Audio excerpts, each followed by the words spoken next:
Welcome to Asian English News Bulletin. This is Syed Mahir Zaman Mukhar with our top stories of the day. Brunei Darussalam Sultan Haji Hassan al Bolkiah, who is visiting Dhaka, sat in an official meeting with Prime Minister Sheikh Hasina at Prime Minister's office today. Meanwhile, one agreement and 3 memorandums of understanding have been signed between the two countries. Earlier, Sultan paid tribute to the portrait of Father of the Nation Bangabandhu Sheikh Mujibur Rahman. The Sultan of Brunei came to Dhaka on a state visit on Saturday. President M. Abdul Hamid received the Sultan. The Sultan was accorded a red carpet welcome, a 21-gun salute and the guard of honor upon his arrival on a special flight. Chief Election Commissioner Qazi Habibul Awal today said they are not feeling any pressure. He made the remarks while visiting the monitoring cell at Nirbachan Bhavan in Agargaon. Like the by-elections to Gaibandha 5 constituency, the Election Commission will monitor from the cell the Zilla Parishad election scheduled to be held tomorrow.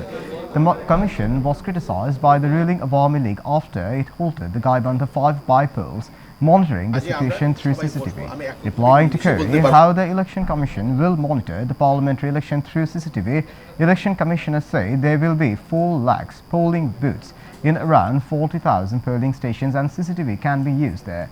EC officials will be deployed for monitoring CCTV, he added.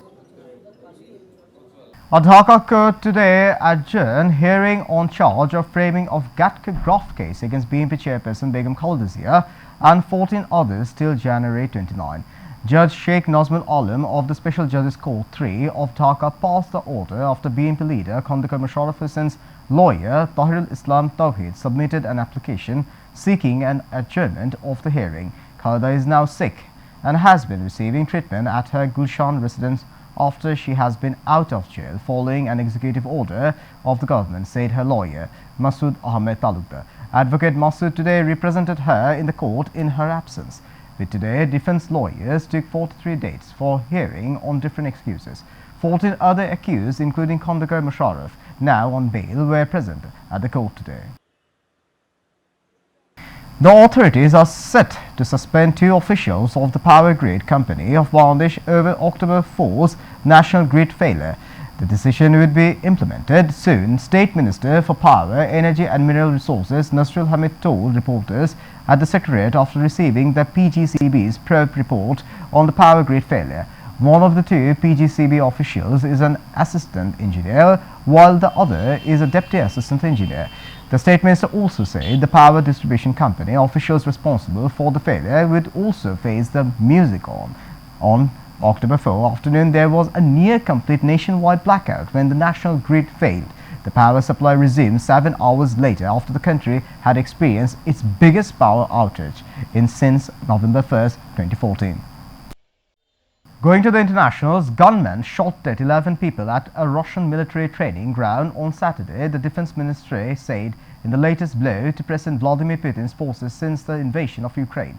An advisor to Ukraine, President Volodymyr Zelensky, said in a YouTube interview that the attackers were from the Central Asian nation of Tajikistan and had opened fire on others after an argument over religion. Tajikistan is a predominantly Muslim nation, while around half of the Russians follow various branches of Christianity. The Russian ministry had said the attackers were from a nation in the Commonwealth of Independent States, which groups 9 ex-Soviet republics, including Tajikistan. Now sports. Sri Lanka's T20 World Cup campaign suffered a disastrous start today as the former champions crashed to a 55-run loss against plucky Namibia in Klong.